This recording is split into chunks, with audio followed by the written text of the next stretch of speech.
सोबत के लिए सबसे पहले ये प्याज का डाल रहे हैं इसमें कि कितने तकरीबन प्याज होने चाहिए? 3 से 4 बड़े। 3 से 4 अदद बड़े प्याज। तो ये कितने ऑलमोस्ट बंदों के लिए बन जाएगी? 15 बंदों के। एक कुकिंग ऑयल भाई कितना डालेंगे? तकरीबन आधा लीटर है। अब आप इसको कितना देर के लिए भुनाई देंगे? ब्राउन जब हो जाए, ब्राउन होने तक। अब कितने अदद आपने टमाटर काटे हैं? 10 अदद टमाटर। अच्छा, ये चिकन भाई कितने अदद है? 2 किलो। 2 kilo chicken. देसी मुर्गी 2 किलो साबित, जिंदा नहीं। अब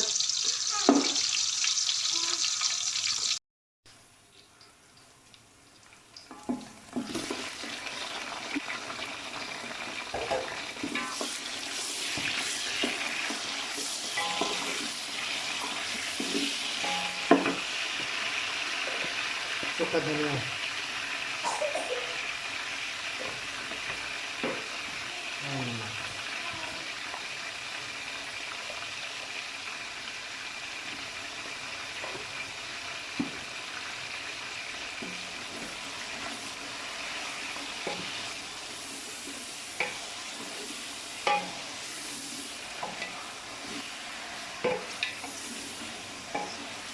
ब्राउन करने के लिए 10 से 15 मिनट ब्राउन करेंगे।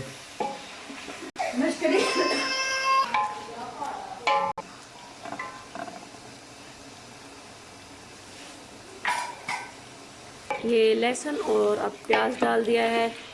लहसुन को गोश्त की भुनाई के साथ ही डालना चाहिए ताकि उसकी स्मेल ना रहे। अदरक तकरीबन इतनी ज़रूर डालनी चाहिए। ये आप दही भी साथ डाल दें, इससे बहुत ज़्यादा टेस्टी सोबत बनेगी। ख्याल रखना है कि गोश्त थोड़ा भुन जाए, फिर आपने दही डालना है इसमें। हाँ जी, हम अब ऐड करेंगे सब्ज़ मिर्चें। 10 मिर्चें हमने ऐड कर दी हैं। लाल मिर्च स्पाइसी करने के लिए बहुत ज़्यादा डालनी होगी हमें। सही, इसमें ज़रूरत भी इस्तेमाल कर सकते हैं, या एक कुटी हुई लाल मिर्च और पिसी हुई लाल मिर्च दोनों ही हमने इसमें डाली हैं। वो आप अपने टेस्ट के मुताबिक डाल सकते हैं। अब इसमें हल्दी पाउडर भी ऐड कर देंगे, सूखा धनिया जी कर।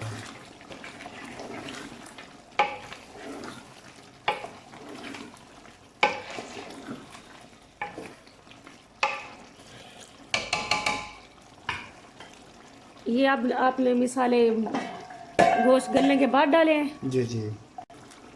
ये आपने बाद में क्यों डाले हैं भाई? अच्छा, तो ये मिसाले इसलिए बाद में डालते हैं क्योंकि वो अगर साथ डाल दें तो भुनाई में अक्सर मिसाले जली हुई स्मेल आती है। पिसा हुआ गर्म मसाला, और इसमें आलू इमली और आलू बुखारा भी खुश्क डाल दें।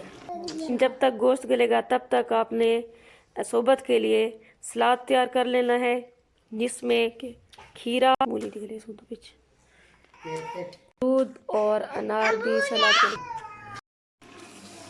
जब गोश्त गल जाए, भुनाई के बाद अच्छी तरह से इसकी भुनाई भी कर लें, फिर कि ताकि ऑयल नज़र आए। उसके बाद हम अब इसमें पानी डाल देंगे।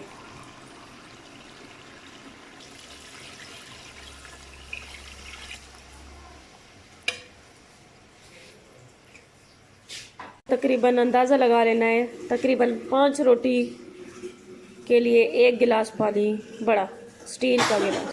उसके बाद आपने इसको ढक देना है पानी डाल के।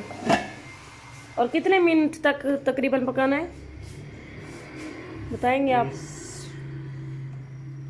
तकरीबन आधा घंटा। जी। सोबत का शोरबा पकने के बाद आप इसके चिकन आप अलहदा रख दें। ये शोरबा तैयार होने के बाद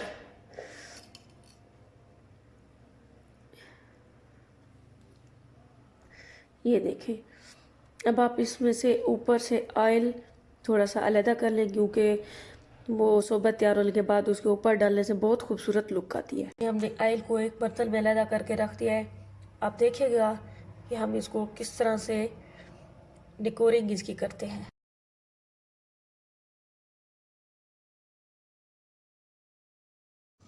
शरबत के लिए पतली रोटियां बाज़ार से ले लें या खुद बना लें आप।